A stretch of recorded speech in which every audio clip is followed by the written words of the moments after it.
Bonjour à tous et merci, messieurs et dames, d'être en notre compagnie pour cet autre rendez-vous de Droit de réponse, votre émission de débat et de décryptage des principaux sujets parus dans la presse en semaine sur Equinox Télévision. C'est quasiment un revirement de situation que l'on a observé cette semaine avec la sortie du procureur général près la cour d'appel du centre. Dans un communiqué rendu public mardi, Jean-Fils Ntamak a relevé quelques éléments de l'enquête en cours dans le cas de l'affaire du décès suspect de Monseigneur Jean-Marie Benoît Bala. L'on a alors appris que selon l'une des autopsies réalisées sur la dépouille du prélat, la noyade apparaît comme étant la cause probable de son décès, mais également qu'aucune trace de violence n'avait été observée sur le corps de l'évêque de Bafia. Une sortie qui a provoqué un véritable tollé dans la presse cette semaine. D'abord parce que des informations contraires à cette thèse avaient circulé auparavant dans quelques journaux, mais également surtout parce que cette version s'oppose quasiment à celle de la conférence épiscopale camerounaise qui avait affirmé que l'homme de Dieu avait été brutalement assassiné. On revient donc sur cette affaire dans cette édition de Droit de réponse. L'actualité cette semaine a également été marquée par la révocation d'un magistrat de 4e grade, Pascal Magna-Guémabé, par le décret, a été emporté par une affaire d'extorsion des biens. Le décret du président de la République précise que le juge d'instruction, célèbre pour sa gestion des affaires liées à l'opération Épervier sans état d'âme, est également coupable d'appropriation d'une partie de fonds et vente d'une succession. Alors, comment comprendre cette révocation? Comment un homme de poigne, un magistrat de poigne a été aussi facilement mis à l'écart? Le président de la République veut-il assainir encore, très souvent pointé du doigt dans des actes de corruption? L'on en parle également dans cette édition de Droit de réponse. Mais avant de refermer cette émission, nous allons faire un arrêt sur cette démission survenue cette semaine, démission de Peter Mafani Moussonguer, récemment porté à la tête de la Commission nationale pour la promotion du bilinguisme et du multiculturalisme. Le grand chancelier des ordres nationaux a décidé de se défaire de ses missions à la Chambre haute du Parlement dans un contexte camerounais où le cumul des fonctions est érigé pratiquement en règle. Voilà donc pour les sujets qui vont meubler les débats tout à l'heure. Mais avant tout cela, on fait un tour de revue de presse avec Flavien Dongo pour voir et comprendre comment est-ce que la presse a traité les sujets retenus. Bonjour à vous, Flavien. Bonjour Albertine et bonjour à tous les téléspectateurs ainsi que les panélistes de ce dimanche. Merci à vous. Alors on fait cette revue de la presse et on commence bien sûr par, je le disais, cette sortie du procureur au sujet du décès suspect de Monseigneur Jean-Marie Benoît Bala.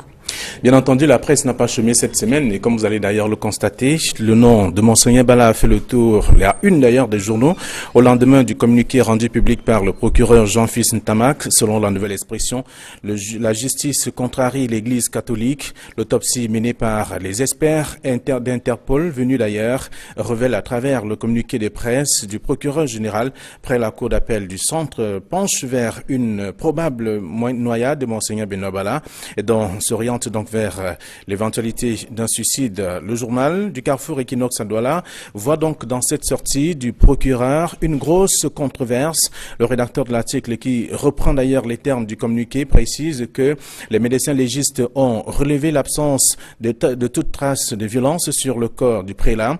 Après donc la critique du caractère du communiqué de presse par les hommes des médias, la nouvelle expression souligne que le communiqué du procureur survient quelques jours seulement avant l'assemblée plénière des évêques de l'Afrique centrale qui s'ouvre demain lundi à Yaoundé. Même si le quotidien ne rassure pas que la question de l'assassinat de Monseigneur Benoît Bala sera évoquée par la rencontre ou par les évêques lors de la rencontre de Yaoundé. Le messager, pour sa part, préfère donc écouter les Camerounais sur cette sortie du procureur Ntamak qui ne certifie personne sur les causes mêmes, mais parle plutôt d'hypothèses après un travail fait par des experts, dit-on de haut vol. Vincent Sossen Fouda pense que Monseigneur Benoît Bala a été assassiné pour Paul Jérémy Bikidik. C'est une insulte donc à la mémoire de Monseigneur Bala. Jean-Claude Bédé demande pourquoi le rapport de la première autopsie n'a pas été rendu public et Lucien Ouassi se demande si l'on doit conclure que les experts camerounais qui ont d'ailleurs travaillé en premier sur le corps du prélat ne sont pas compétents. Selon le messager, l'Église catholique persiste et signe jusqu'ici que Monseigneur Bala a été donc froidement assassiné. Dans une autre parution de la nouvelle expression, il est dit que c'est un flou qui plane donc autour du corps de Monseigneur Bala.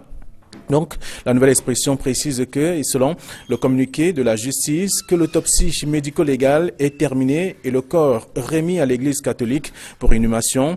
Pour la presse, l'Église n'a pas encore dit son dernier mot. Voilà donc pour ce qui est du premier sujet. Le second, on le sait et on constate d'ailleurs dans la presse, il s'agit bien entendu de la magistrature suprême avec l'affaire Pascal Manyanga Mabé qui a été donc révoquée par un décret du chef de l'État. La presse de cette semaine, le Messager notamment, comme d'autres tabloïds qui ont d'ailleurs traité de cette question, précise que le juge d'instruction a été donc emporté par une affaire d'extorsion de biens. Selon le rédacteur de l'article, le juge, que dis-je, le célèbre juge Pascal Manyanga Mabé était donc devenu un véritable cauchemar pour de nombreuses, ou tout au moins de nombreux commis de l'État interpellés dans le cadre de l'opération Épervier.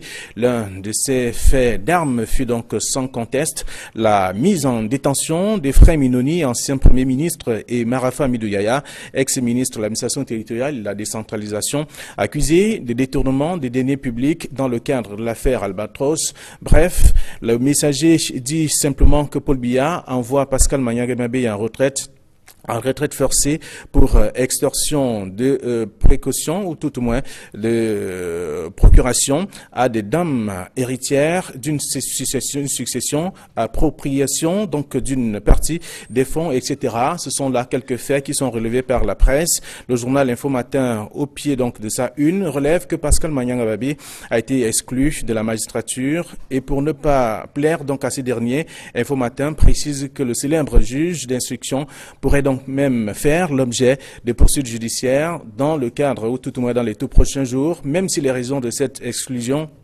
reste pour l'instant peu connu par le grand public, mais le journal fait savoir que c'est en 2012 que le magistrat a amorcé donc sa chute parce que considéré comme la terreur même des ex-barons du régime dans le cadre de la lutte contre la corruption et bien entendu les détournements des fonds publics. Voilà du moins ce qui est pour le second sujet de cette autre édition de Droit de réponse. Et le troisième sujet, on parle bien entendu des activités au Sénat donc qui ont également intéressé la presse, avec notamment la démission des postes de sénateurs et du président du groupe parlementaire RDPC à la Chambre haute de Peter Mafani Musonge. La nouvelle expression sur la question dit que le sénateur du Sud-Ouest a rendu ses attributs pour se consacrer donc exclusivement à cette nouvelle mission de président de la commission pour la promotion du bilinguisme et multiculturalisme. Donc pour Info Matin, l'annonce de cette démission a été faite par le président du Sénat lors d'une séance plénière tenue donc au Palais des Congrès. Âgé de 75 ans, Peter Mafani Musonge signe donc sa démission alors que le mandat des sénateurs arrive à expiration dans quelques mois seulement. Mais que cela cache d'ailleurs quelques vérités, c'est une grosse question, s'interroge d'ailleurs le quotidien et qui malheureusement ne donne pas de réponse à cette interrogation. Mais tout ce qu'on sait, peut-on donc se poser la question, pourquoi cette démission en ce moment, il y a quelques mois seulement, de la fin du mandat des sénateurs? Merci Flavien Ndongo pour cette revue de la presse et bon dimanche à vous. Meilleur à vous. Alors mesdames et messieurs, nous allons découvrir le panel qui nous accompagne pour cette édition de droit de réponse. Nous avons le plaisir, l'honneur d'avoir avec nous ce jour Hilaire Kamga. Docteur Hilaire Kamga, bonjour et merci d'être sur notre plateau. Bonjour citoyennes et tous les citoyens qui sont en train de nous regarder. C'était un grand plaisir de savoir que ce média qui reste citoyen et qui se retrouve aujourd'hui complété par un certain nombre de médias de réseaux sociaux comme le Quatrième Pouvoir, ce média fait un excellent travail et puis participe donc à la construction de cette nouvelle opinion qui naturellement nous permettra d'arriver à l'alternance qui est attendue et qui va arriver dans les tout prochains mois au Cameroun. Merci à vous d'être là. Vous êtes membre de la société civile, secrétaire permanent de la plateforme de la société civile pour la démocratie. Et surtout mandataire de l'OFF Orange qui prépare la révolution Orange. Exact. Voilà, merci encore. Emmanuel Samuel Maud, bonjour. Merci d'être là. Bonjour, je suis content d'être là parmi vous. C'est un plaisir. Merci à vous. Nous sommes également honorés de vous avoir sur ce plateau, sénateur suppléant RDPC du littoral. Vous êtes également président de section RDPC de Yingui, c'est dans le CAM. Oui, dans le CAM. Oui. Et vous êtes donc expert comptable de formation. Expert comptable de formation. Merci. Sauf que je vous prierai d'enlever un prénom que vous m'avez attribué tout à l'heure qui a été une erreur. Pas de vous, Mais c'est tellement que circule sur Internet, il ne m'appelle pas Emmanuel. Vous êtes Samuel Mout. Samuel Dieudonné-Motte. Samuel Dieudonné-Motte. Merci pour la précision. Maître Jean de Dieu Momo, bonjour et bienvenue sur notre plateau. Bonjour à Betty Bitika, bonjour au plateau de Equinox, bonjour à mes copanélistes, bienvenue à Douala et Ilia Kamga, mon ami, et bonjour à tous les téléspectateurs de Equinox. Merci à vous d'être là. Vous êtes avocat au barreau du Cameroun. Vous êtes également avocat au tribunal pénal international pour les Nations Unies, défenseur des droits de l'homme, mais également président du PADEC, patriote démocrate pour le développement du Cameroun. Absolument, et je vais beaucoup faire valoir ma qualité d'avocat des droits de l'homme qui ressurgit à la lumière de votre actualité, hein, notamment l'affaire Bala. L'affaire Bala. Et l'affaire Maniagabé. Et puis l'affaire Maniagabé. C'est pas une première. Merci. Ça retombe que ça m'a rappelé qu'il y avait eu déjà un précédent, hein, un Sira Ngouté, toujours du Baron, qui avait été également mis à la retraite comme ça, et révoqué de la magistrature. Alors je suis en train de me demander, est-ce qu'il n'y a que les Bamois qui sont concernés par cette affaire? Alors, on en reparle tout à l'heure. Le temps pour moi de dire bonjour également à Edmond Kamga qui est avec nous. Bonjour Edmond et bienvenue sur le plateau. Bonjour Albertine, bonjour à tous les co-panélistes et bien entendu un bonjour à tous les téléspectateurs fidèles de cette émission. Alors, journaliste et chef service politique international au quotidien de l'Expression, consultant pour droit de réponse. Tout à fait. Maintenant que les présentations sont faites, nous entrons dans notre sujet. Le premier de ce jour, le décès suspect de Monseigneur Jean-Marie Benoît Bala. Je le disais tout à l'heure, c'est pratiquement un revirement de situation ou alors un rebondissement, si vous le voulez, que l'on a observé cette semaine.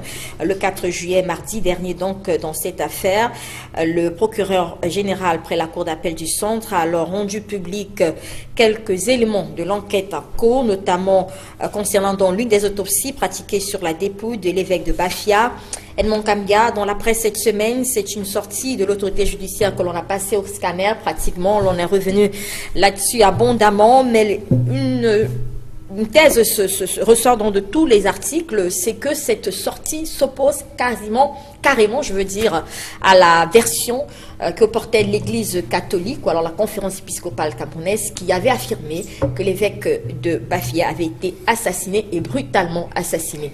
Est-ce que c'est le sentiment que vous avez lu en parcourant les articles parus cette semaine au sujet de cette affaire?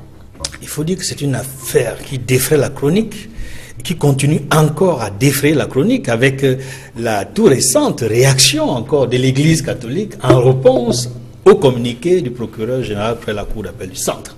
Parce que l'Église, hier, il y a quelques heures seulement, a réagi pratiquement. Ils sont en train de préparer les travaux, n'est-ce pas, de l'Assemblée plénière des évêques de l'Afrique centrale. Approché par la presse, le président de la conférence épiscopale, Monseigneur Samuel Clédé, a dit que l'Église au Cameroun réitère sa position qui figure dans la déclaration qui avait été prononcée en son temps. C'est-à-dire quoi? Que l'Église réitère que Monseigneur Jean-Marie Benoît Bala a été brutalement assassiné. En ce qui concerne le communiqué, n'est-ce pas, du procureur Ntamak, je dois dire ici que ce communiqué est survenu dans un contexte assez particulier. D'abord, on peut le situer par rapport à son contenu, à la réaction faite à la déclaration des évêques du Cameroun.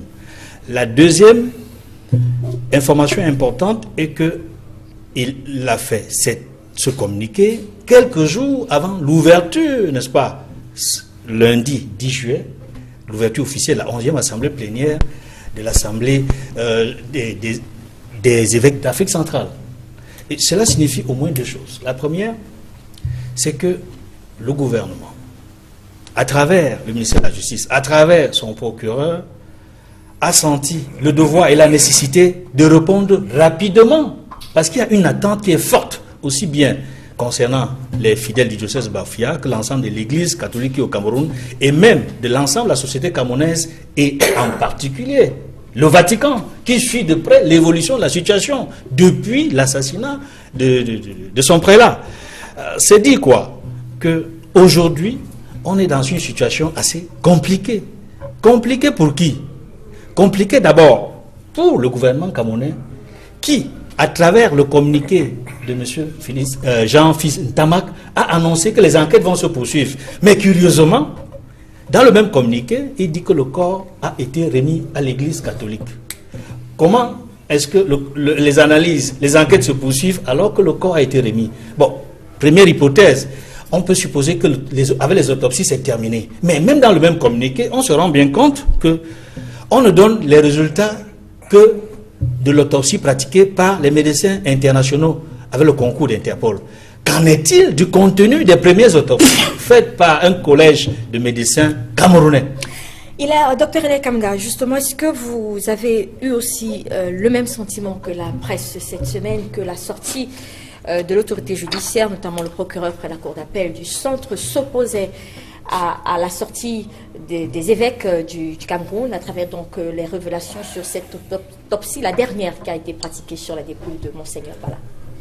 Non seulement ça a été un sujet très préoccupant, d'abord pour les citoyens qui se battent pour que les choses changent dans ce pays, il a été d'autant plus important que ça nous a obligés, au niveau de la famille Orange, à réunir la commission stratégique numéro 2 qui a pu rendre public, rendre public un communiqué qui, à la limite, analyse pas en profondeur. On n'a pas voulu compliquer la lecture du public par un texte extrêmement long, mais il y a un document qui soutient ce communiqué-là. Le communiqué dit simplement que si on peut remettre en question, si on peut estimer valable entre guillemets, les déclarations de M. Ntamak, notamment en ce qui concerne la validité du rapport d'autopsie qui a été fait par des émissaires internationaux, entre guillemets, il n'est pas tout aussi admissible qu'on puisse passer d'un revers de la main l'autopsie qui a été menée par les différents groupes camerounais dès lors qu'on sait, dès lors qu'on note et on admet que le Cameroun est aujourd'hui producteur de médecins de très grande qualité qui officient dans les différents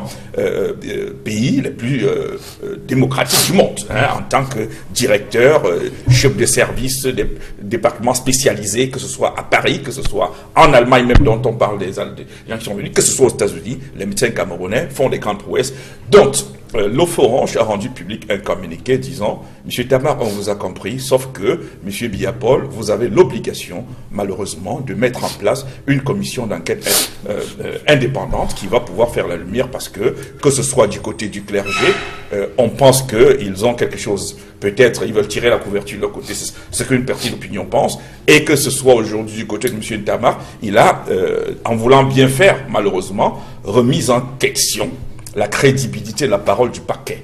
Bien entendu, on sait que le parquet est là pour instruire à charge ou à décharge. Donc, du coup, c'est pas le parquet qui juge, c'est pas une position d'un juge assis, c'est la position d'un parquet qui est en train de dire. Mais nous, on dit ceci. 1. Il n'était pas indiqué que M. Ntamak, très brillant magistrat, se permette de communiquer sur les résultats d'une autopsie, d'une mission internationale, alors même qu'une mission nationale avait déjà fait. Il lui était indiqué, dans ces conditions, qu'il présenta d'abord, les résultats des autopsies faits par les Camerounais qui ont l'expertise suffisante, qu'il précisa aussi pourquoi est-ce que la nécessité d'une autopsie autre que celle des Camerounais a été rendue nécessaire. Était-ce complémentaire ou contradictoire? Simplement, il fallait qu'il donnât des précisions sur ces différentes questions. Je vais donner la parole l'absence de ces, je suis par là, l'absence de ces précisions et le fait de précipiter dans un communiqué le renforcement de l'hypothèse du postulat, alors qu'il postule que ce serait par noyade encore. Ce serait la probabilité de la noyade serait encore plus plausible. Ça veut dire qu'il tente de dire que les évêques du Cameroun, tous les évêques, parce que le communiqué des évêques dit « nous, les évêques du Cameroun », sans exception, c'est communiqué que les évêques, ils ont sûrement menti et qu'ils n'avaient pas des éléments. Et Edmond, tout à l'heure, a eu fort raison de pointer du doigt le fait que les évêques, hier, ont rappelé que c'est une institution crédible. On ne se lève pas, tous les évêques se mettent ensemble pour dire une chose qui n'est pas documentée, qui n'est pas appuyée par les faits crédible. Donc, de ce point de vue, les évêques maintiennent leur position et nous sommes avec les évêques dans cette position. Il y a urgence de mettre en place une commission d'enquête indépendante. Je vais donner la parole directement à M. Samuel Maud qui ne semble pas d'accord avec vous sur la question des accords avec ce que vient de dire le Dr Lekamga. Oui, je suis absolument pas d'accord. Déjà, premièrement, Autant on peut donner beaucoup de crédit à la parole des hommes d'église en ce qui concerne la lecture de la Bible, autant en ce qui concerne la médecine. Oui, bien sûr. Autant en ce qui concerne les problèmes de médecine, ils sont totalement disqualifiés à le faire.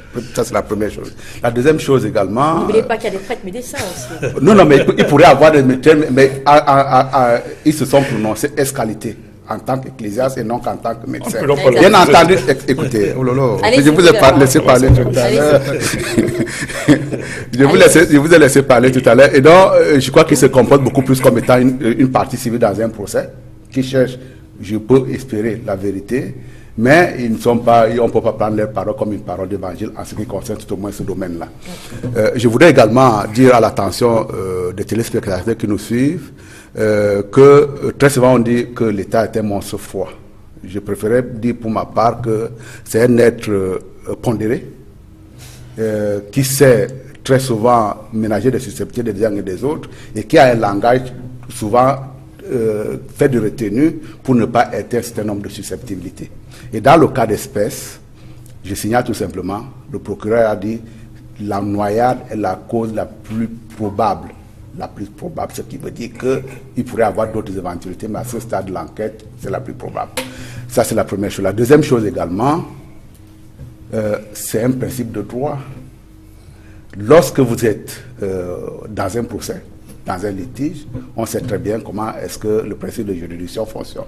Lorsque vous avez une première analyse en première instance, d'accord, et qu'il y a une deuxième en deuxième instance, qui est peut-être en contradiction par rapport aux premières constatations, encore que le procureur dans ce cadre-là n'a jamais communiqué sur les premières constatations, on doit considérer que ce qu'on a, puisque c'est des constatations plus approfondies qu'on a demandé, on peut également comprendre dans cette mesure que ça puisse effacer les premières constatations.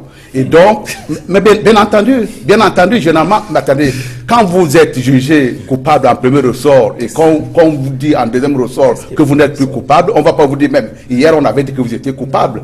Le jugement... Mais on aurait pu quand même reveler déjà les... Non, attendez, mais écoutez, ça peut être également, c'est pour ça que je vous ai dit également, l'État fonctionne tout en pondération. L'État est pondéré dans sa réaction. La réaction des évêques, à mon avis, à juste titre, moi je pense qu'elle a été passionnée à un moment donné, ils n'ont pas à rentrer dans ce genre de choses. Qu'ils disent, nous voulons absolument qu'il y ait des investigations approfondies de telle manière à ce qu'on puisse savoir ce qui s'est passé, c'est de leur droit. Mais ils ne peuvent pas rentrer dans ce genre d'affirmations qui sont aujourd'hui contredites. Mais, encore une dernière fois, lorsque le procureur, qui ne veut pas rentrer dans cette polémique, l'a dit tout simplement, et en plus, prend la garantie supplémentaire, et ce n'est pas pour, à la limite, déjuger, ou alors remettre en cause la compétence des médecins camerounais, là également, pour des problèmes de susceptibilité, et pour montrer également que l'on est en face d'une enquête impartiale, prend une précaution supplémentaire qui consiste à dire je peux également me confier à d'autres experts. On ne peut pas lui faire le procès aujourd'hui de dire nous avons des compétences au Cameroun, vous n'avez pas le droit d'aller chercher d'autres compétences ailleurs. Alors, très bien. Maître Momo, d'abord sur l'opportunité, Dr. Lekamga le disait tout à l'heure, c'était quoi l'opportunité de faire cette sortie alors que les enquêtes sont encore en cours? Pourquoi venir révéler quelques éléments de l'enquête sur l'autopsie alors que manifestement, on n'a pas encore toute la vérité dans le cas de cette affaire? Et c'est ça qui est grave, à mon avis, dans cette affaire. C'est-à-dire que le procureur général ponde un communiqué qui tend à vouloir faire classer l'affaire sans suite. C'est-à-dire, en réalité, comme ce n'est pas lui qui est normalement saisi du dossier, c'est le procureur de la République. Et après le procureur de la République, c'est le juge d'instruction. Tout à fait. Donc, en cas de mort suspecte, il faut rappeler qu'ici, nous sommes au parquet. Ce ne sont pas des juges. Tout à fait. Ce sont des agents de poursuite. Le type qui décide, qui juge de l'opportunité de poursuite, c'est le juge d'instruction. Et après lui, c'est le juge du siège. Donc, vouloir tuer dans l'œuf une enquête par un communiqué de la hiérarchie m'apparaît franchement un acte politique. Et ce n'est pas la première fois. Puisqu'on a vu dans l'affaire de Titus Ezoa, un autre procureur général, celui que Ntamak remplace, a pondu également un autre communiqué pour dire que les magistrats qui ont été mutés seront remplacés et qu'on ne va pas rabattre le délibéré, que les nouveaux vont continuer des rechefs. Et j'avais décrié ça à son temps parce que normalement le procureur appartient à l'exécutif. C'est-à-dire c'est le bras armé du ministre de la Justice. Donc quand il dit comme ça, ça devient comme une injonction faite au juge du siège. Et ça, c'est en parfaite violation de la séparation des pouvoirs. Et de fait, dans cette affaire-là, les juges du siège du tribunal de grande instance avaient continué exactement comme le procureur général l'avait prescrit. Donc ici, il ne fait l'ombre d'aucun doute que le procureur de la République, qui est son subordonné, va se sentir lié par le communiqué du procureur général. Mais est-ce qu'on ne peut pas voir également en cette sortie le besoin pour le procureur après la cour d'appel de montrer une certaine, comment dire, une certaine lumière dans la façon de procéder, puisqu'il faut savoir que là, il y a eu beaucoup de pression dans la presse. On se disait quand les enquêtes sont entamées, on n'a jamais les résultats. Est-ce qu'on ne peut pas voir ça dans ce sens? Il a voulu être montré à la lumière comment c'est en train de se passer. C'est pas un pont de lecture aussi de la situation? Absolument. Je suis d'accord avec vous, Albertine, parce que ici, ce n'est pas un acte juridictionnel. Le communiqué, là, est un acte politique. Ce n'est pas un acte juridictionnel, ce n'est pas une ordonnance, ce n'est pas un réquisitoire, c'est un acte politique. Donc, c'est un acte qui découle en ligne directe de sa hiérarchie. C'est-à-dire qu'au lieu que ce soit le ministre de la Justice qui prenne et dit au procureur général de prendre ça, c'est donc un acte politique. Pourquoi? Parce que, en réalité, la vérité, c'est qu'il y a une défiance du public vis-à-vis des autorités judiciaires et vis-à-vis des autorités politiques de ce pays. L'opinion publique en général, qu'on peut qualifier de profane et de non professionnel, a déjà en mémoire que c'est un crime maquillé en suicide. L'opinion publique parlait des chaussures du prélat, dont on avait inversé les pieds, les chaussures, et ça se voyait sur la photo, c'est tout à fait clair. L'opinion n'est pas, c'est pas une enquête, je dis que c'est une opinion profane, mais quand même qui tombe sous le coup du sens. Non. Donc l'opinion publique partait des précédents, la règle de précédent, qui veut que il semblerait que il y ait entre l'église catholique et romaine qui est au Cameroun et le pouvoir politique des accointances mafieuses ou suspectes. Parce qu'on ne tue pas les pasteurs, on ne tue pas les imams, on ne tue que les hautes personnalités de l'église catholique. Et donc de ce point de vue, le précédent, c'est Monseigneur Yves Plumet, assassiné. Angèle Vert, assassiné. Le père Bassi, assassiné. Les sœurs de l'église catholique, assassinées. Voilà tous ces assassinats qui n'ont pas eu de suite jusqu'aujourd'hui. Et voilà qu'un autre prélat de renommée, qu'on dise qu'il s'est suicidé. Or, l'opinion profane, c'est que la première règle chez les chrétiens, ce qu'on vous enseigne, et moi je suis chrétien et j'ai appris ça depuis le bas âge. C'est-à-dire qu'au niveau de la Syrie, moi j'ai commencé à la Syrie. Je m'appelle Jean de Dieu. Oui, Jean de Dieu. Mon père m'avait mis j'ai appris depuis la Syrie. La première règle qu'on nous apprend chez les chrétiens, c'est que le plus grand péché, c'est le suicide. Et que la faute de Pierre était beaucoup plus grave que la faute de Judas. Mais que Judas, en se pendant, a commis une faute beaucoup plus grave que celle de Pierre. Donc, Dieu vous a donné comme un don la vie. Et vous ne pouvez pas vous permettre de dépasser Dieu en vous retirant vous-même votre vie. Alors, de ce point de vue, l'opinion profane, c'est que au niveau où il était, c'est-à-dire évêque, il sait qu'on ne se suicide pas. Alors revenons un peu sur les... Et donc, ceux qui pensent l'avoir suicidé, ce ne sont pas des chrétiens. Ils ne connaissent pas la règle là. Ils ne connaissent pas cette règle. Voilà où le crime n'a pas été parfait. Alors revenons un peu sur les termes même de ce communiqué. Justement, est-ce que le terme probable noyade, ou alors, si vous voulez, exclut la thèse de l'assassinat? J'étais en train de dire...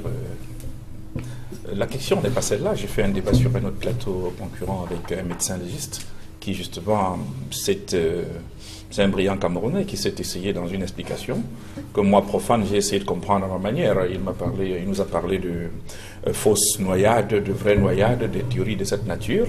Donc, il est évident que je dis encore que il s'est malvenu de la part de Tamac de faire un communiqué dans lequel il nous laisse dans les postulats, c'est-à-dire des hypothèses. Il devrait affirmer des choses, il nous laisse dans les hypothèses, ça c'est pas le débat. Mais c'est plus intelligent d'être dans l'hypothèse que dans l'affirmation gratuite. Il n'y a pas... non, écoutez, non, tout à l'heure, mon ami du RDC, il m'interrompt aussi tout de suite là, mais je voulais lui rappeler, justement, il m'amène là, il me permet d'embrayer, pour dire que c'est pas parce que je suis sur le plateau en tant que mandataire l'Off-Orange que je cesse d'être un expert des Nations Unies en matière de droits de l'homme.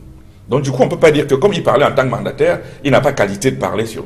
Il faut rappeler, puisque tout à l'heure vous avez fait le rapport avec les évêques qui ont parlé, donc il n'avait pas qualité de parler sur les questions de médecine. Je voudrais rappeler, pour ceux qui nous regardent, pour être plus sérieux, que le premier soigneur camerounais, en dehors de l'État, c'est l'Église catholique.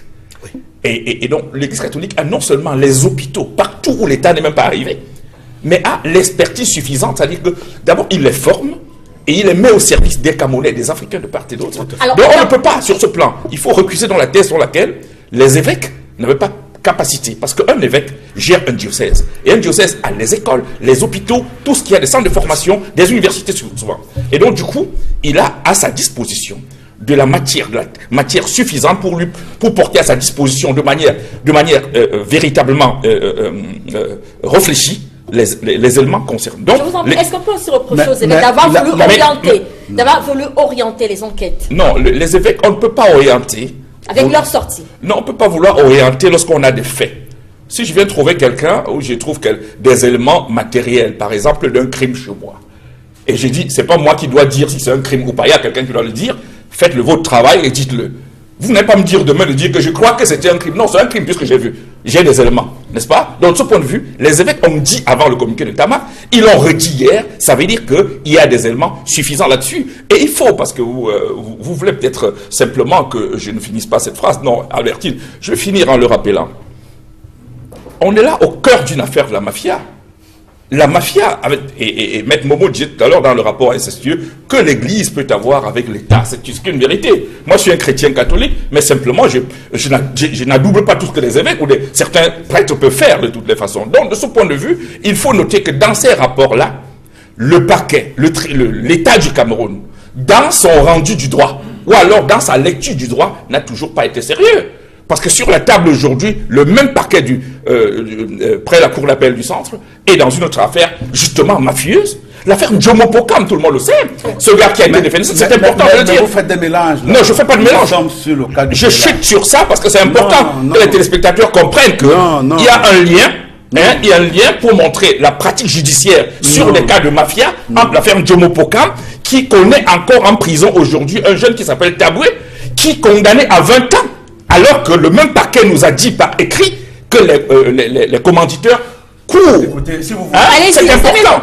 Si vous voulez faire la justice de la justice, non. Vous avez totalement le droit. Mais et pourquoi vous vous érigez en procureur de ça? Non, mais attendez, pourquoi est-ce que vous voulez m'interrompre par rapport à ça? Je suis désolé. J'analyse. En quoi je suis son procureur? J'analyse, j'argumente. J'argumente. Vous voulez me parler? J'ai ma structure des raisons. Vous n'avez pas le temps. Monsieur Mott a la parole. Monsieur Mott,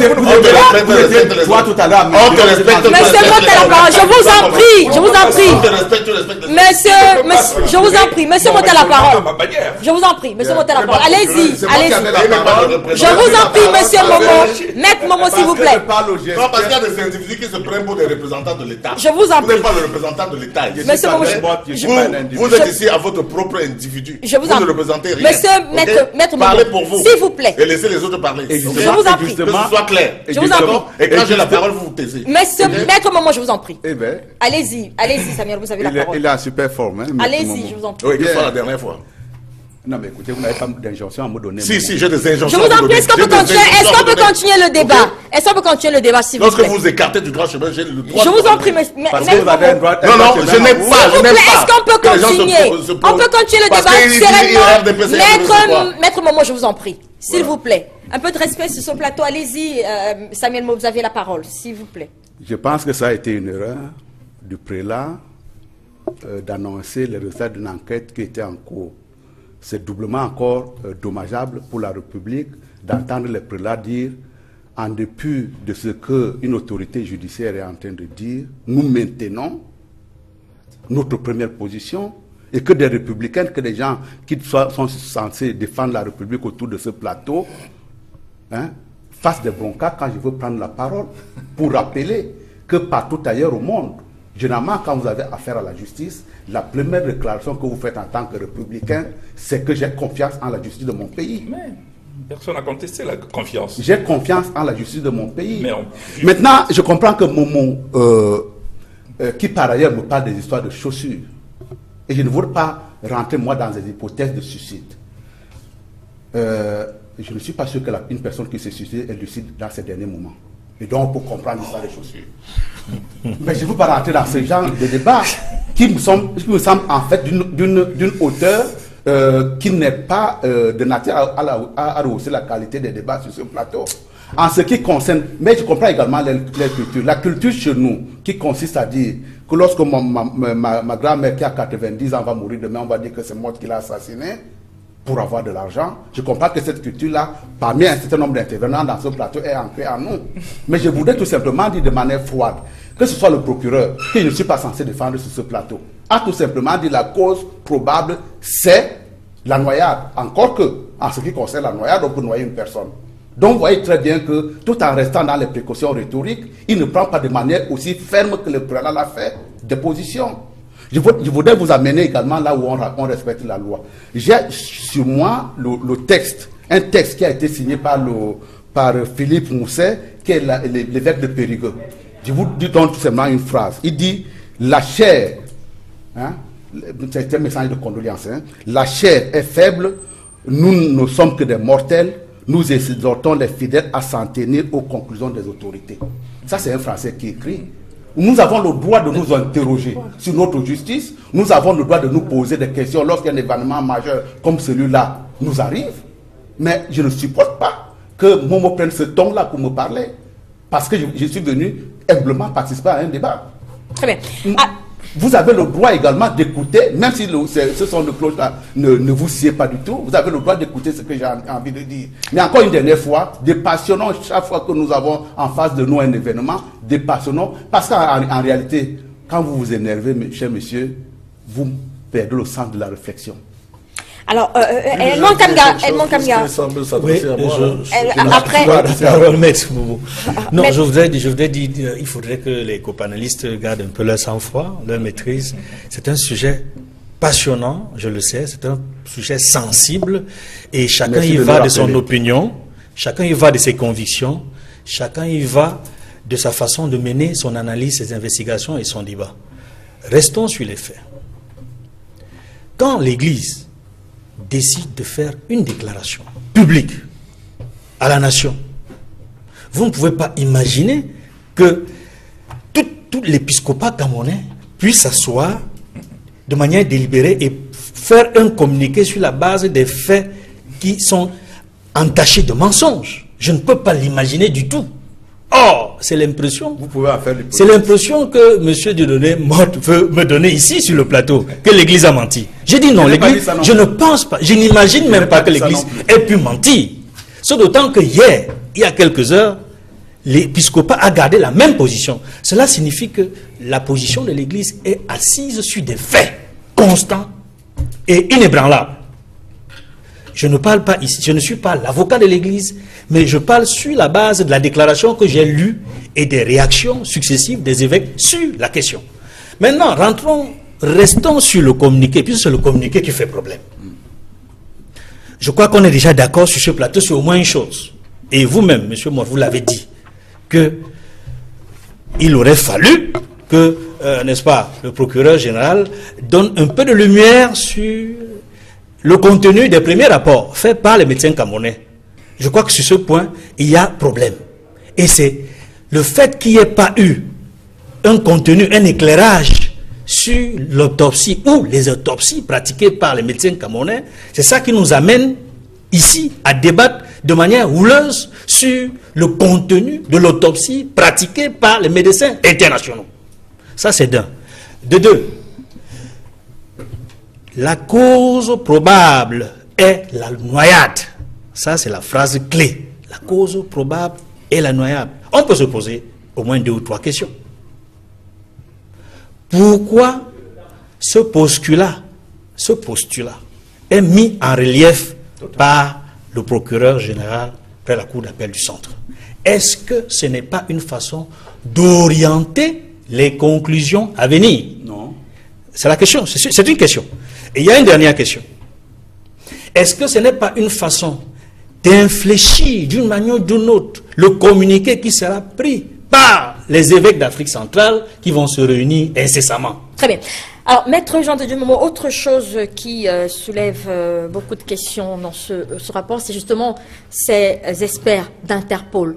C'est quoi le rôle d'Interpol en fait? Comment comprendre que ce soit ces experts qui aient été sollicités pour cette autopsie?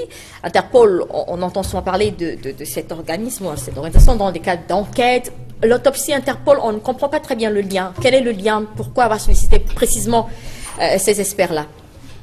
C'est étonnant, à mon avis. Je pense que c'était une façon de pouvoir se justifier auprès de l'opinion publique. Parce que c'est d'ailleurs un des aveux de sa propre expertise, vouloir conférer à des experts étrangers futiles d'Interpol, ça m'apparaît comme une histoire politique. Et donc, voyez-vous, voilà pourquoi je m'emporte contre certains individus qui sont sur le plateau avec moi. Et qu'il m'appelle Momo, comme si j'ai chassé les rats avec lui. Je ne suis pas de votre âge, monsieur. Vous êtes un enfant. Maître Momo, est-ce qu'on pourrait rester sur le sujet? D'abord, parce que je ne connais même pas cet individu. Maître Momo, je vous en prie, est-ce qu'on pourrait rester sur le sujet, s'il vous plaît? Merci. Non, on reste sur le sujet, mais qu'il se taise quand je parle. On est ici, on a une expérience, on n'est pas là pour chercher les postes. Donc, on est ici dans une affaire. Je suis expert comptable, vous ne l'avez pas oublié. Ok? Et quand il s'agit de mort, c'est ma spécialité. Ok?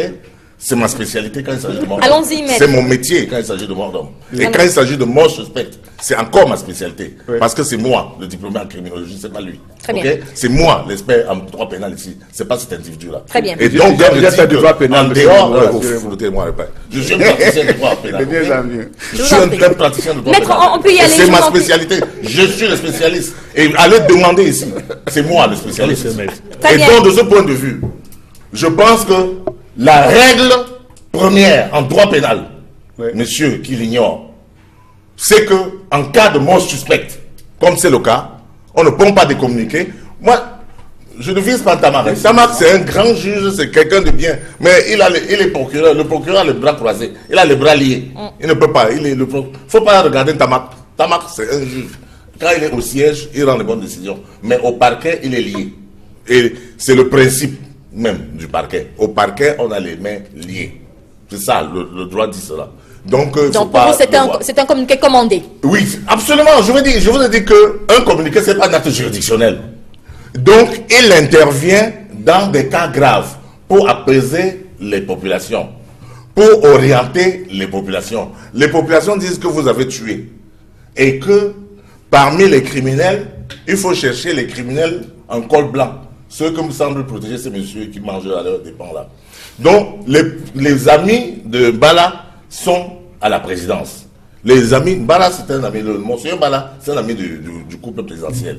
Donc, c'est pour ça que je parlais des rapports incestueux entre l'église catholique et le pouvoir central au pays.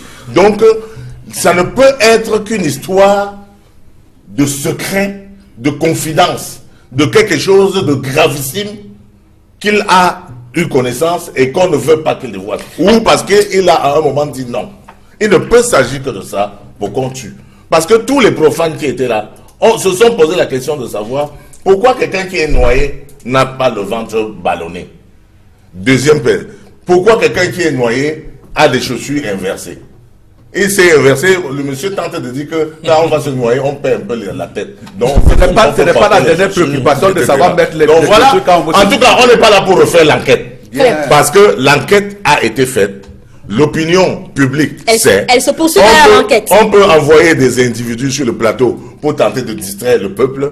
On sait que Monseigneur Mbala a été assassiné. Très bien. On va sortir rapidement. Rapidement déjà, je joue un peu le temps court avec vous, Hilaire Kamga. Qu'est-ce qu'on peut attendre aujourd'hui de l'Église catholique qui a, vous l'avez si bien rappelé ici, confirmé sa position? Est-ce qu'elle serait prête à aller jusqu'à dire ce qu'elle sait, puisque jusqu'ici, elle n'a pas véritablement dit, même si on a l'impression qu'elle a certains éléments à son aura? Bon, d'abord, il faut qu'on dise une chose importante aux Camerounais. Peut-être je ne l'ai pas dit avec assez d'emphase, au-delà des polémiques inutiles. Les Camerounais qui nous écoutent savent que dans le très fond du Cameroun, vous avez des hôpitaux à l'UTM.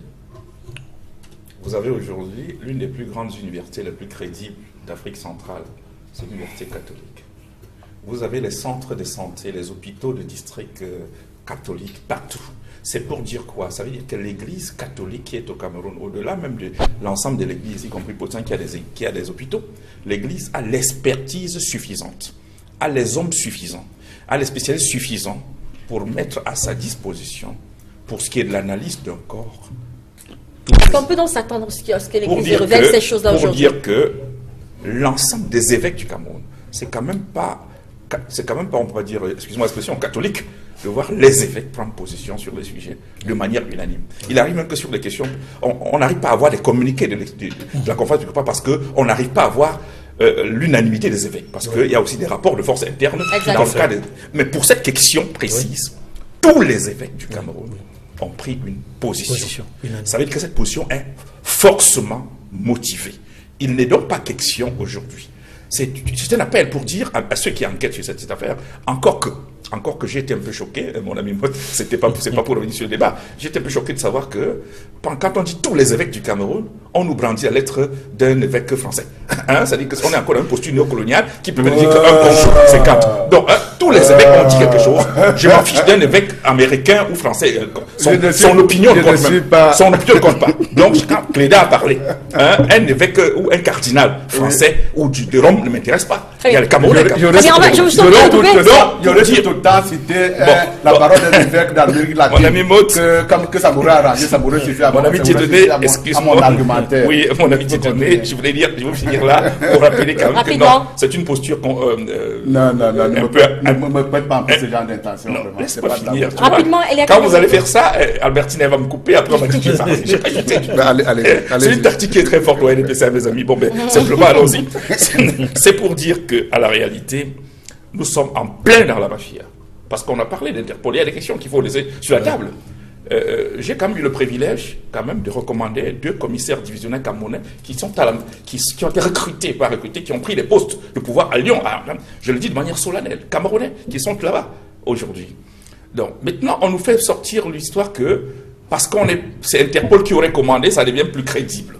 Alors qu'on laisse l'expertise locale. Non, c'est pas crédible, M. Tabar. Il doit revenir sur Terre, nous dire d'abord, pour être crédible sur ce sujet-là, il doit nous donner d'abord les rapports des autres autopsies et quels sont ceux qui les ont pratiqués. Et ensuite, maintenant, nous dire pourquoi on est allé chercher. Et encore que, il y a maintenant un point d'interrogation sur un des instituts qui a été cité, qui aurait fourni certains experts.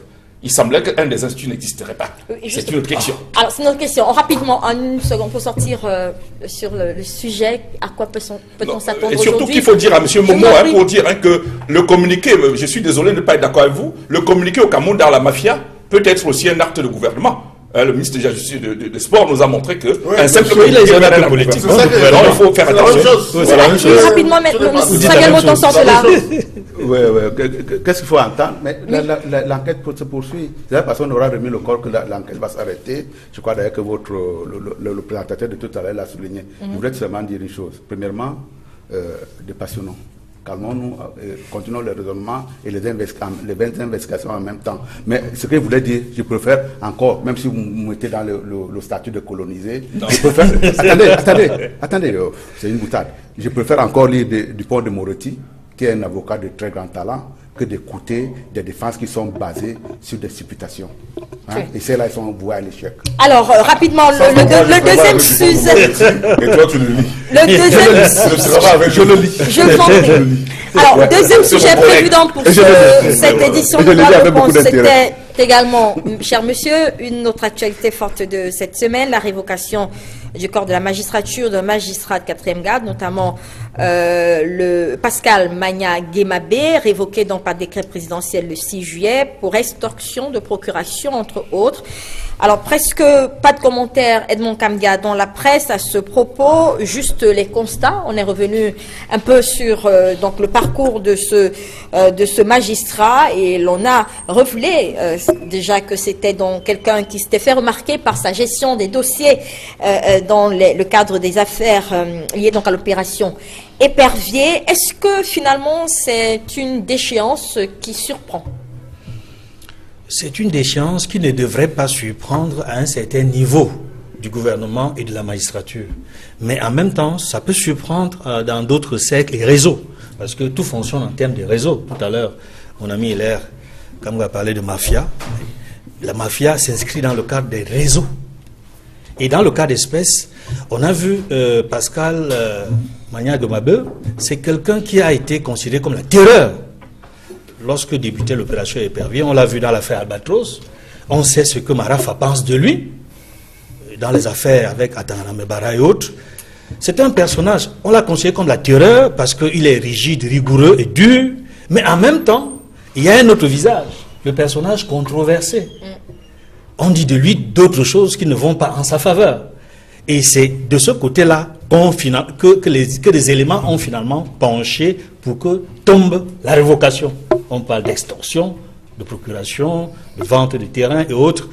Vous savez, dans la vie d'un homme, bon, on est dans le cas de magistrat, on peut poser des actes positifs de bout en bout, mais il vient également que des actes qui ne sont pas positifs s'accumulent, ne soient pas révélés, mais un jour, une seule erreur fait en sorte que tout bascule. Et c'est le cas de ce magistrat en question. Pour dire quoi, pour chuter, que ce magistrat est révoqué dans un contexte assez particulier. Et je voudrais ne pas croire que sa révocation dans ce contexte ne vise pas à nous distraire de l'affaire Monseigneur Bala. Alors, ça, c'est la première question. La deuxième question, c'est de penser que sa révocation, même s'il y a des réseaux derrière, même s'il y a des gens qui veulent régler des comptes, je voudrais croire que c'est basé sur des faits allégués, sur des faits clairs qui permettent, n'est-ce pas, à l'État, au cas où il viendrait à porter plainte parce qu'il peut estimer qu'il a été illégalement révoqué et porter plainte, qu'à ce moment-là, que l'État puisse dire on a des éléments qui prouvent que véritablement vous deviez être révoqué. Maître Jean de Dieu Momolo, on apprend de la presse que c'est un dossier qui a meublé le dernier conseil de la magistrature, le dossier, le cas Magna Guémabé. Alors, est-ce que cette révocation a suivi la procédure? Est-ce que c'est comme ça que ça devrait se passer, un décret qui arrive après donc probablement les discussions pendant le conseil de la magistrature, puis on a le décret du président. Est-ce que nous sommes dans la procédure? Oui, parfaitement dans la procédure, parce que il y a une plainte qui a été déposée. Il s'est défendu avec ses avocats et le conseil de la magistrature a statué par la révocation. Mais je ne m'arrête pas à cela, parce que contrairement à ce qui se dit dans la presse, nous avons une défiance dans le corps de la magistrature. Chacun sait que c'est un corps complètement corrompu. Et donc, quand vous lisez dans les réseaux sociaux et dans la presse, on met la dépouille mortelle de Pascal Magna Guémabé sur la place publique comme étant un magistrat corrompu. J'ai l'honneur d'avoir travaillé avec lui et donc de le connaître, de l'avoir côtoyé. Pascal Magna Guémabé, c'est l'un des juges les plus droits. Et la décision du président de la République de démettre une des seules personnes rares dans la magistrature qui pouvait faire honneur à notre pays a été évacuée. Et ça a rejoint l'autre gars, Assira Ngouté, un des magistrats les plus clairs, qui avait un gars toujours du Bambama, qui avait été également éjecté, alors qu'il voulait travailler au tribunal pénal international avec nous. Donc, de ce point de vue, Pascal Maniaguemabé n'a jamais occupé un poste de responsabilité. Il n'a jamais été procureur, président, machin. C'est-à-dire qu'il meurt pour rien. Alors, je vous dis que le substitut de procureur qu'il était cumulait les fonctions de juge d'instruction. À son âge, à son grade, 4e grade et substitut de procureur. Vous comprenez? C'est le premier grade. C'est le plus petit, c'est le bas niveau quand ils sont de l'école. Mais on présente aussi cet homme, ce magistrat, comme étant quelqu'un qui gérait, on revient encore sur ces dossiers, l'opération Épervier avait beaucoup de poignes, qui prenait peut-être même des libertés. Est-ce qu'on ne peut pas penser, un moment, qu'il a été lâché, parce qu'il semblait être quelqu'un de protégé dans la façon dont il avait géré ces dossiers-là, dans la façon dont il faisait facilement arrêter les gens qui étaient même encore en fonction. Est-ce qu'il n'était pas protégé, cet homme? La vérité, est-ce qu'il n'a pas été lâché aujourd'hui? La vérité est qu'il a été lâché par un camp.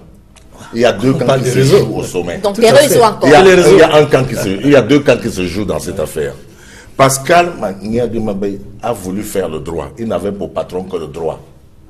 Et pendant qu'il n'avait pour patron que le droit, et c'est le seul, c'est-à-dire qu'il peut être comparé comme avec Eva Joly en France. C'est le seul qui a pris des libertés, qui, pendant que Marafa était encore en fonction, a demandé au délégué général de la Sûreté nationale de retenir son passeport parce qu'il voit dans le dossier qu'il a entre ses mains qu'il pourrait être... Bon, je pourrais revenir plus tard si vous voulez sur le fait que Marafa l'ait récusé, etc. Oui. Mais le fait est là, c'est que il n'y a pas beaucoup de personnes comme Maniaguemabé qui ont poursuivi les grands de la République. Il y a très peu de personnes qui avaient le courage. Oh, Pascal, est-ce que c'est une affaire de courage, une affaire de... Une affaire de courage, parce que Pascal n'a pas de réseau. Pascal, c'est un fils de pauvre. C'est un fils de pauvre planteur. Pascal, vous avez lu son histoire. Comme il y en a plein dans la magistrature. Et il y en a plein dans la magistrature. Les fils de pauvres planteurs, il y en a beaucoup. Mais beaucoup, il y en a... Il y a plusieurs... Il ne faut pas croire que tout notre corps là est pourri. Il y a des gens qui sont propres là-bas. Oui. Alors, Samuel, Maître Momo le disait tout à l'heure, il faut peut-être noter que depuis 1998, tous les rapports de Transparency International ont pointé du doigt ce corps-là, la magistrature comme étant... là, on trouve beaucoup d'actes de corruption. Est-ce qu'on ne peut pas aussi voir cette révocation comme un début de vouloir assainir finalement ce corps-là? Ça peut être une grille de lecture. C'est une grille de lecture et c'est pour cette raison, encore une dernière fois, je souhaiterais que lorsqu'on est en face de nous à commenter une décision aussi lourde que celle-là, je vais faire une confidence. Pascal, c'est un frère à moi. On le rattache dans l'Ombam, mais les Banènes aujourd'hui, c'est dans l'Oncam, c'est dans l'Ombam. Et Pascal, c'est un frère à moi. Et loin de moi l'idée de l'accabler dans la douleur. Et même s'il n'avait pas été un frère à moi, je ne l'accablerai pas. Il y a un adage qui dit on ne tire pas sur l'ambulance. Et donc, dans ce cas de figure, écoutez, je suis tout à fait peiné de voir qu'il a pu écoper au sortir à la fin de sa carrière d'une décision aussi lourde. Mais une dernière fois, admettons, donner un peu de crédit aux gens qui ont instruit le dossier. Et c'est un dossier qui est instruit depuis des années. Ce n'est pas à la va-vite, ce n'est pas à la volée, qui est instruit depuis des années. Donc on peut imaginer, on peut souhaiter, on peut espérer que les gens qui ont pris ce dossier-là l'ont pris de manière froide. Et si elle a été prise de manière froide, effectivement, lorsqu'il y a quelqu'un qui prend des décisions à un moment donné et qu'il est sanctionné, la sanction est pour être une sanction positive, une sanction négative. Dans le cas d'espèce, c'est une sanction négative. Ça veut dire que l'organisation marche très bien. Maintenant, moi, je ne veux pas rentrer dans les détails. Je le souhaitais d'ailleurs qu'il parle avant moi. Parce qu'il y a eu des évolutions, il y a eu des journalistes. Il y a eu des évolutions dans ce dossier-là qu'il aurait été utile qu'il nous fasse l'historique. Et donc, je ne veux pas rentrer là-dedans pour savoir est-ce qu'il était aussi blanc que semble de décrire un homme de loi que nous avons sur le plateau encore que des gens blancs. Je ne suis pas sûr qu'il y en ait beaucoup. Est-ce que, effectivement... C'est très bien, oui. Moi, je suis un être humain et je suis objectif quand je parle. Je pense également que la vertu, elle n'est pas ancrée en nous. C'est le système qui rend les gens vertueux. Et Pourquoi on devient vertueux à travers un système? C'est parce que très souvent, le système a tendance à réprimer et à recadrer un certain nombre de gens qui s'égarent. Si vous voulez chercher des gens vertueux dans votre environnement, vous aurez de la peine à les trouver. Croyons au système, et dans le cas d'espèce, c'est le conseil de la magistrature qui l'a suspendu, qui l'a plus ou moins, qui l'a radié du corps de magistrats. On peut espérer en ce moment-là que c'est un fonctionnement normal d'un système. Maintenant, les interrogations, oui, maintenant les interrogations, s'il a des interrogations à poser, ce que Maître Momo doit faire, c'est de l'inciter à porter plainte, à faire des recours éventuels, et dans le cas de ces recours, on verra ce que ça pourra donner. Il est Kamga, sauf que malheureusement, ce n'est pas le seul magistrat à être dans des questions de corruption, justement. Pourquoi lui? Pourquoi lui, on a un ancien procureur du TCS qui a quand même été au centre accusé de corruption et dont les faits ont été même confirmés par un garde du corps, mais jamais celui-là n'a été inquiété. On l'a vu partir en retraite tout bonnement. Pourquoi Maniac Mabé? Pourquoi Pascal Maniac Mabé cette fois-ci? Non, je crois que je vais encore revenir là-dessus. J'ai le privilège, j'en suis fier, introduit le mot mafia et mafieux dans le vocabulaire classique camerounais il y a une dizaine d'années. Et bon, aujourd'hui, quand même, les gens ont compris la pertinence, ça revient. On est vraiment... Les Italiens l'ont fait avant. Oui, non, je vais dire dans le jargon, le vocabulaire politique camerounais. Mon ami, dans le vocabulaire politique camerounais. Et à cette époque, on n'a pas compris, mais aujourd'hui, on se rend compte. Non, je ne suis pas d'accord. Non, il faut qu'on se comprenne très bien. Votre chute, même d'ailleurs, la chute du mot me donne la perche qu'il faut. On est sur deux paradigmes totalement différents. Lui, il postule que c'est le système qui rend les gens vertueux. Si. Et moi, justement, dans l'eau orange, nous postulons que c'est le système qui rend même les vertueux, qui les met dans autre chose. C'est-à-dire que vous avez... Écoutez-moi, laissez-moi parler, sans être aussi très important. Peut-être c'est pas très enseigné au RDPC, mais ça doit être enseigné. Simplement, je veux dire que dans l'eau orange, nous disons, même le Cameroun a des très bons magistrats, des très bons médecins, des très bons policiers, des très bons... Mais le système, la mafia systémique qui nous gouverne, transforme même les plus pieux en d'authentiques criminels, malheureusement. Et ça, c'est important de le dire. Parce que Pascal... le nom est très compliqué. Oui. Qu'on permette que je dise seulement Pascal. Oui. Si vous voulez la traduction en français, je vous la donne. Oui. Pascal est simplement victime du rapport de force. Pas de deux systèmes, pas de deux camps, comme l'a dit Maître Momo très brillamment. Non, nous avons étudié cela, on a théorisé. C'est ce que j'appelle les micro-entités systémiques. Parce qu'au Cameroun, il y a un système qui s'appelle M. Biapol, et en bas, il y a des micro-entités systémiques qui structurent les principaux piliers du régime. Vous voyez? C'est-à-dire qu'il y a un individu, et en dessous de lui, il se crée sa propre cour. C'est une entité systémique. Et il y en a plusieurs entités. Et tout se joue à l'intérieur de la mafia systémique de Yaoundé en termes de rapport de force conjoncturel et circonstanciel. Donc, si à un moment donné, le rapport de force permettait qu'on ne puisse pas toucher à Pascal, à un moment donné, ce rapport de force inverse.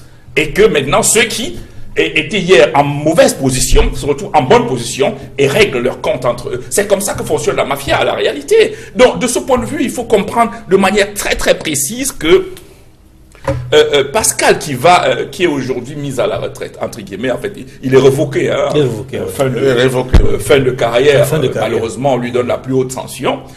Non, Monsieur Chiruma, ministre de la Communication, l'avait dit Mondiovision, votre chaîne était d'ailleurs présente, il y avait 3 télévisions en direct, il avait rappelé que la cadence, l'ordre, la manière de déclencher les procédures dans l'opération Épervier était du fait essentiellement de M. Biapol. Ça, c'était officiel. Donc, on ne peut pas, sur ce plan-là, penser qu'un magistrat peut avoir tellement de courage pour instruire tel ou tel. Non, personne n'instruit rien du tout. Monsieur Chiroma est à l'épée. Ce jour-là, le journal de la CRTV lui pose la question. Vous parlez en tant qu'il a dit porte-parole, qui vous a nommé, il a rappelé, monsieur Lia, il avait nommé, c'était officiel. Donc, pour vous, on n'a pas fait forcément un magistrat très, très courageux, c'était quelqu'un qui était aux commandes. Non, il avait une posture. Bonne question. Une posture comportementale qui faisait de lui une exception parmi d'autres. Oui, il aurait pu se taire. Il était à la fois sous la botte et en même temps indépendant. L'indépendance est différente. La boucle est bouclée. La niaque de il y a l'équation personnelle. On peut laisser, écoutez, c'est un peu comme dans une salle. C'est-à-dire que vous pouvez encadrer ce studio. Vous dites, voilà l'espace. Et vous laissez chacun courir dans l'espace-là. Mais s'il sort de cet espace-là, à ce moment-là, il est électrocuté. Oui. Donc, quand tu connais ton couloir, jusqu'où tu peux aller, dans la mafia, tu fonctionnes. Oui. Mais si tu tente de toucher le couloir d'un autre, c'est fini à la réalité. C'est peut-être ce qui s'est passé. Non, du coup, il a été balayé. Parce que le deuxième cas, le cas de parallèle d'Assira, je connais très bien. J'ai connu le père et je connais le fils qui est mon ami. Hein, je l'ai rencontré dans le cadre, c'est celui-là qui a eu le courage de rendre la décision de présider la Commission nationale de recensement des votes pour dire quand même que le RDPC a perdu des élections. C'était pas évident du tout dans le rapport.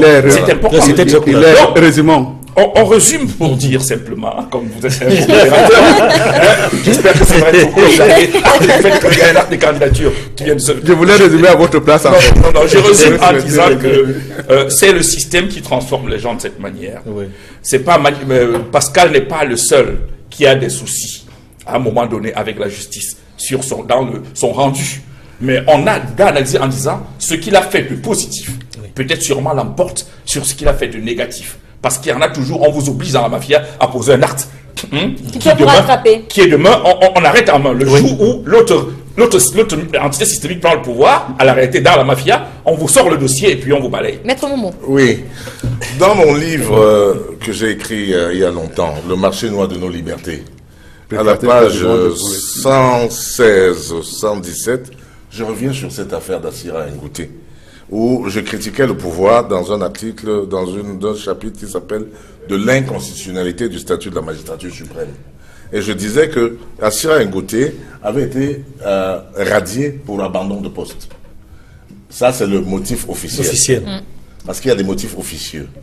Il avait été, parce que, bon, il a demandé sa mise en disponibilité, on lui a pas donné, il voulait aller travailler au tribunal pénal international où on gagnait gros, et il était pressenti comme bon juge, etc., un gars pertinent, mais on a refusé. Donc bref, ses ennemis de l'intérieur ont tout fait pour constater plutôt l'abandon de poste, puisqu'il est parti. Il est quand même parti. Donc il a perdu. Donc ici, Manyang Mabé, les dossiers du fond sont nombreux. Je l'ai connu dans l'affaire Titus Sezoa et Atangana Thierry. Moi, j'étais l'avocat dans l'affaire. Et dans cette affaire-là, Pascal Manyang Mabé a rendu une ordonnance de non-lieu partiel contre, en faveur de Titus Sezoa et de non-lieu total en faveur de Atangana Thierry. Pourquoi? Parce que il a remarqué que, mais comment? Voici une affaire qui a commencé en 1997. On a jugé, on a condamné à 15 ans de prison. Quand ils veulent finir de purger les 15 ans de prison, vous ressortez le même dossier et vous me donnez. Et donc il a instruit l'affaire et a constaté que les faits pour lesquels les Thierry Atangana et Titus Sezoa avaient été condamnés, on le rebalance en tant que juge d'instruction pour qu'il refasse condamner ces gars. Il a donc rendu une ordonnance de non-lieu partiel en ce qui concerne Titus et non-lieu. Alors, l'affaire est grave, c'est que à Yaoundé, ça a chamboulé tout le monde, puisque ce n'était pas la décision qu'on attendait. Alors, ça a chamboulé tout le monde. Ils ont resté 2 mois en train de tergiverser, de demander à la présidente quelle est l'attitude à prendre. Et les délais sont passés. Mais néanmoins, malgré que les délais pour faire un recours contre son ordonnance aient été passés, après 2 mois, le procureur général a quand même fait un appel hors délai, mais qui a été curieusement validé. Donc je vous dis simplement... Donc pour vous, c'est peut-être l'une des affaires officieuses pour lesquelles il paie. Mais au total, vous avez un gars qui a instruit contre Marafa, Michel Photo, qui a l'Albatros. Albatros, oui. Donc c'est des dossiers qui sont sensibles. Il ne faut pas oublier que les gens qui sont en prison pèsent d'un certain poids politique et que ils ont voulu sa peau, ils ont voulu sa tête. Et moi, contrairement à ce que monsieur dit, je ne peux pas demander à Pascal Manyang Mabé de porter plainte. Je vais lui dire de se tasser, d'oublier l'affaire, de se taire et de rester. C'est un gars très noble de toute façon. Hein. C'est un gars qui est confiant. Il a une bibliothèque, vous avez suivi, il a une bibliothèque très fournie. C'est un gars pertinent qui discutait quand même avec un des membres de ceux qui l'ont condamné. Hein, qui parlait avec les Fouman Akame. C'est-à-dire que quelqu'un qui est vraiment très assis dans le droit. Quand tu veux discuter d'une affaire de droit, appelle Pascal, vous allez vous asseoir, vous allez débattre de ça. C'est quelqu'un qui décortique le droit. Donc, nous avons perdu un magistrat. Est-ce que la magistrature a perdu un bon magistrat. Est-ce que cette affaire remet quand même au goût du jour ce problème, je le disais, de corruption au sein de la magistrature camerounaise? Oui. Pourquoi est-ce qu'on a du mal à assainir ce corps finalement? C'est ça que je dis. Donc, il manque une volonté politique d'assainissement. Parce que ce n'est pas par Pascal qu'on devait commencer. Et ici, Pascal n'est pas révoqué pour une faute professionnelle. Il est révoqué pour, soi-disant, une extorsion de droit commun dehors, à l'extérieur de son bureau. Oui. C'est quelque chose qu'il a fait dans le quartier. La question qui se pose, c'est que, je ne sais pas si monsieur l'autre là, il est fonctionnaire. Si il est fonctionnaire, et qu'il fait... expert comptable diplômé. Donc, prenons donc un fonctionnaire. Ouais. Si un fonctionnaire quitte son bureau pour aller prendre une procuration dans le quartier, est-ce que le statut de la fonction publique permet que cette affaire qu'il a fait en tant que citoyen, il a pris une procuration normale comme citoyen, va venir rejaillir dans son dossier disciplinaire? Pourquoi dans la magistrature ça vient rejaillir dans son dossier? Parce que il s'agit pas, on dit extorsion d'une procuration. Or, nous savons que la procuration, c'est un document signé devant les autorités. Oui. Extorsion, ça veut dire que je peux extorquer dans ma chambre. Mais est-ce que je peux extorquer devant l'autorité, devant le notaire? Donc voilà, la question sur l'assainissement de ce corps-là. Bon, sur l'assainissement, il est normal et il est souhaité qu'il y ait l'assainissement dans le corps de la magistrature. Parce que effectivement, tu l'as si bien dit, Transparency International, dans ses différents rapports, a pointé du doigt, a indexé parmi, n'est-ce pas, les métiers ou les corps qui sont concernés par la corruption, la magistrature, le corps de la justice en général. Parce que quand on dit la justice, il n'y a pas que la magistrature, il y a également les professions libérales, qui est représentée ici par Maître Momo. Il y a les avocats. Les avocats, qui sont les porteurs de valises. Qui vont noter les dossiers devant le juge. Ça, nous connaissons ça. Et oui. On les connaît même. Et ça pose problème. Quand des avocats portent les valises sur certains dossiers, c'est effectivement difficile à assainir dans un contexte, dans une société où on a normalisé les cas et écarté la norme. Pour citer un grand professeur d'université aujourd'hui qui a pris sa retraite. Parce que c'est tout le problème. Et ça nous ramène à la conclusion que donnait Samuel Moto sur le système qui rend les gens vertueux. Je partage plutôt l'avis d'Hilaire qui dit que c'est plutôt le système qui transforme les vertueux en des personnes criminelles et malhonnêtes. Parce que j'ai beaucoup d'exemples. Le temps nous manquerait ici. Des gens intègres, vraiment intègres, c'est-à-dire pieux, des hommes de foi, mais qui sont laissés aller à la corruption et à des manœuvres, des agissements qui ne leur ressemblent pas du tout, mais c'est le système. Parce que si eux, ils ne le faisaient pas, on sortait un dossier, on les jetait en prison. Samuel Mout. Je ne sais pas quel système à ce moment-là vous décrivez, mais on n'aura pas le temps pour se placer pour discuter de vertu et système politique. C'est système politique qu'il est question ici. Je pense tout à fait le contraire, mais si vous voulez, on en discutera même autour d'un café. Je suis tout à fait disponible. Maintenant, quand je lui ai demandé tout à l'heure, quand je lui ai demandé de faire un peu une synthèse de ce qu'il avait dit, je voulais revenir à sa place pour le dire. Le magistrat, il était tout à fait vertueux, mais il était également à la botte, sous la botte qui téléchargeait, qui télécommandait ses prises de position. Vous voyez très bien que je veux bien qu'on soit critique. Moi-même, je peux vous assurer, je suis très critique en ce qui concerne l'appréciation d'un certain nombre de faits, mais il ne faut pas également faire la critique pour la critique. Et en dernier ressort également, je voudrais dire, chaque fois, il faut être pondéré. Chaque fois qu'on formule une opinion. Parce que le simple fait de dire tout simplement ça ne marche pas, ça ne marche pas. Je ne suis pas très sûr qu'on a toutes les informations, mais également tout est perfectible dans ce monde. Et donc, en ce qui concerne le magistrat, je vous dis bien que c'est un membre de ma famille. Je suis tout à fait, vous pouvez dire, plus touché que vous d'ailleurs, mais il faut s'en remettre à cette décision-là, parce que c'est la Constitution qui confère à cet instant de prendre ce genre de décision. Et on en revient toujours sur l'assainissement de ce corps. Oui, sur l'assainissement, il a bien. Je crois qu'on va finir par s'entendre, tu vas me rejoindre dans le forum. Non, parce qu'il me donne un coup de perche.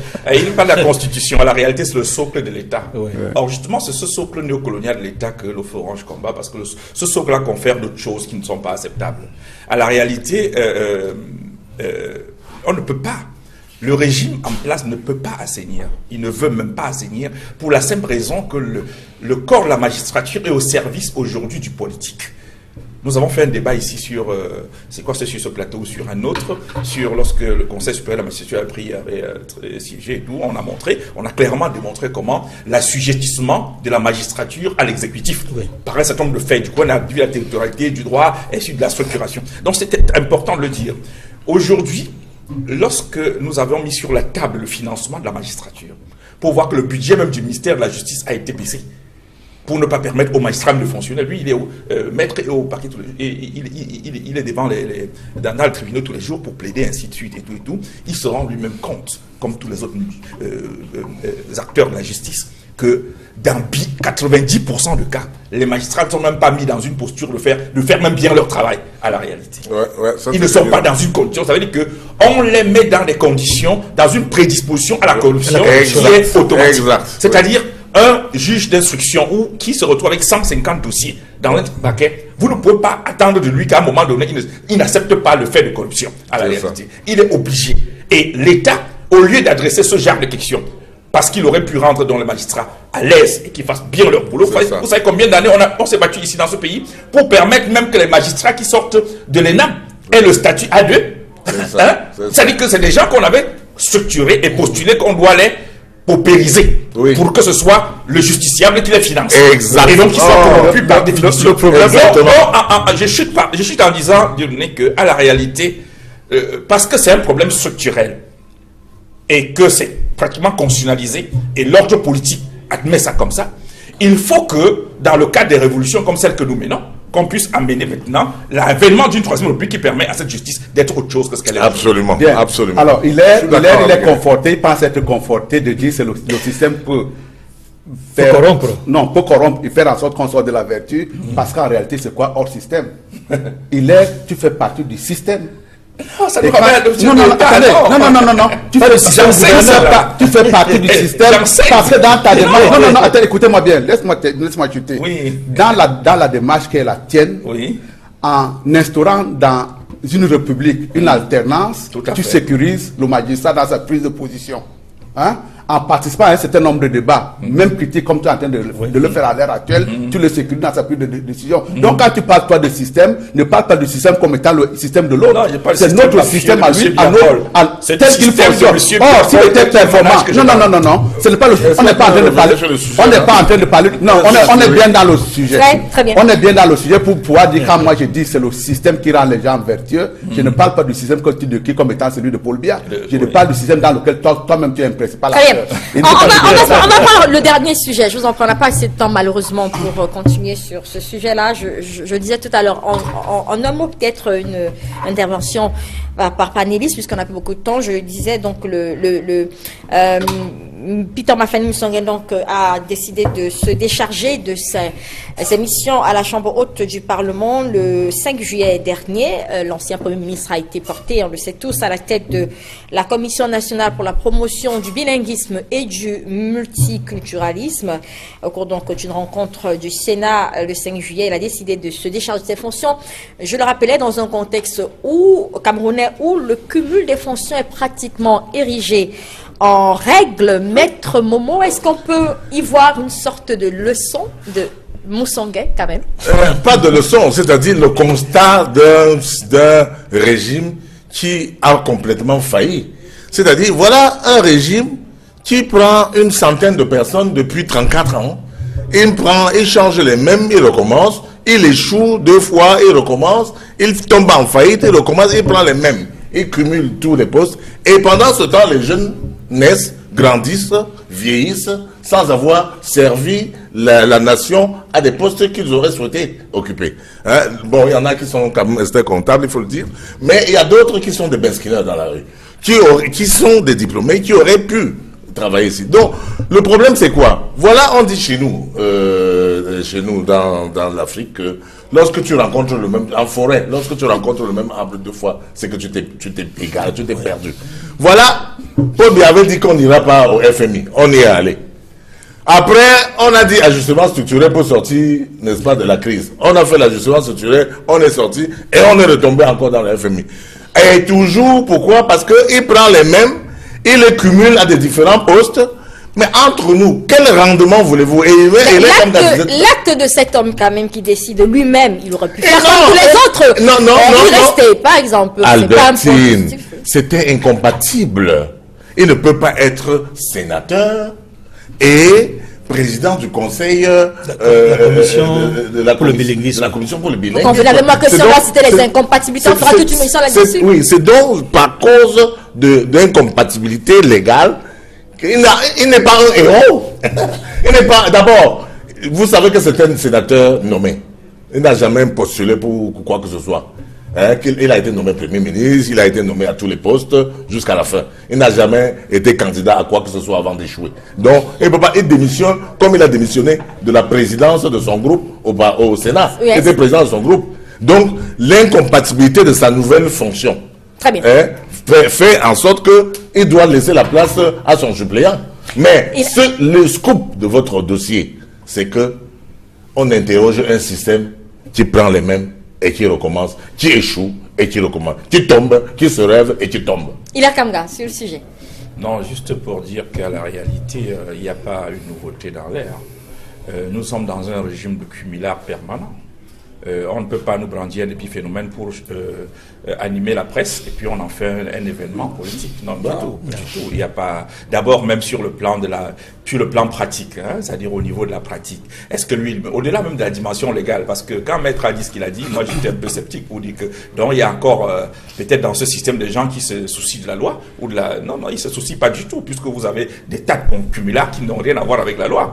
Donc simplement avec ses 75 ans, 80 ans presque de lequel il tend. Il n'est pas possible pour lui de s'asseoir sur une chaise ici le matin et s'asseoir sur l'autre le soir ou au même moment surtout le plus. C'est plus sur le plan pratique à la réalité. Mais simplement, l'acte même de démissionner publiquement, je crois que ça avait une dimension communicationnelle pour donner de la matière à la presse. Et peut-être que ça permettait avec d'autres sujets d'atténuer un peu le grand sujet d'actualité. Vous savez que le pouvoir est très... Ils ont des très bons stratèges sur ce plan. On nous a fait éteindre l'affaire Zanga comme ça avec des petits trucs qu'on enlève dans les chapeaux comme ça de temps en temps, on vous balance. Non, il n'y a rien à voir dans cette affaire et je partage la fin de l'analyse de Maître Momo pour dire que un système qui ne peut plus avoir un champ de proposition dans lequel il peut choisir des gens à nommer, à la réalité, il est arrivé à sa fin. Vous n'avez pas de possibilité de donner aux jeunes les postes qui leur sied. Vous nommez des vieux, les vieux sont très sages, c'est très important aussi, mais simplement, il faut donner la possibilité à la jeunesse de pouvoir faire. Parce que les membres du gouvernement, sur au moins 60% des membres du gouvernement sont des cumulards illégaux, soit dit en passant. Vous avez des directeurs généraux aujourd'hui qui, au mépris de la loi, sont là depuis 3 décennies. On en a cité des cas dernièrement, des gens que même Biapol a trouvé et il les a maintenus en poste 47 ans. Comme directeur général. Donc, de ce point de vue, c'est simplement le fait que ce régime qui a fini n'est plus susceptible de proposer quoi que ce soit à la jeunesse. Samuel Mout. À la limite, M. Biapol pourrait nommer comme suppléant, puisque c'est le même procédé. Il peut nommer quelqu'un de 30 ans ou 35 ans. 35 ans, non, c'est l'âge minimum. Oui, minimum pour. C'est un poste de sénateur qui manque. C'est 40 ans, c'est 40 ans pour les sénateurs. 40 ans pour les sénateurs. Donc, du coup, j'essaie de ne plus me donner la parole parce que c'est fini votre émission. Il faut dire simplement aux orangistes du littoral que je suis en place et que c'était très bien à Banga hier. Je voudrais également dire aux jeunes qui nous écoutent que. On l'a pas signalé en début de notre entretien que je suis sénateur suppléant. On l'a signalé. Je ne me sentais pas, je ne me sens pas aussi vieux que ça. Et par ailleurs, justement, je suis fils de planteur. Et donc, vous savez très bien que la République également peut connaître le mérite. Et en ce qui concerne le parcours des héros, chacun peut définir son héros à sa manière. Je considère aussi que quand on a réussi à ferrailler fort, parce que très souvent nous sommes des enfants de paysans et qu'on est arrivé à ce stade-là où la République peut vous être d'une reconnaissance, ça veut dire également que, au moins pour votre famille, vous êtes un héros. D'accord. Et pour la situation de non, mais il a démissionné, la démission, on prend acte. Très bien. Tout simplement. Pour le je voudrais tout simplement dire que Moussonga a encore d'autres fonctions. Il est grand chancelier des ordres nationaux. Il y a encore incompatibilité. Parce qu'il a mérité, ne fait pas des débits. Il est même PCA d'une structure qui n'a pas encore quitté. Donc c'est un demeure cumulard, comme beaucoup d'autres au sein du gouvernement. Je peux m'en mettre le mot de dire son dernier. Ma dernière chose, c'est juste 2 points. Un point, c'est que que Pascal Mayagemabe ne bouge pas, ils veulent ta peau. Et tu vaux mieux que ça. Ils ont empêché qu'il devienne avocat, puisque avec la radiation, il ne peut pas devenir avocat, mais il peut créer un cabinet ou entrer dans un cabinet. Mais surtout, à l'international, il sera bien. La deuxième chose, je comprends pourquoi le monsieur était très très haut, parce qu'il est sénateur. Parce que moi, je vois que les gens brandissent la carte de RDPC et pour être des experts. Donc je comprends pourquoi il avait une certaine arrogance. J'ai été diplômé, je suis comptable. Merci à vous, cher Merci, c'est la fin de cette émission. Merci à vous d'être venu, Monsieur Samuel Motte, à vous, Kamda, Edmond, et à vous, Maître Jean de Dieu Momo, à tous ceux qui nous ont suivis ce dimanche, à l'équipe technique qui nous a accompagnés. Bon dimanche à tous.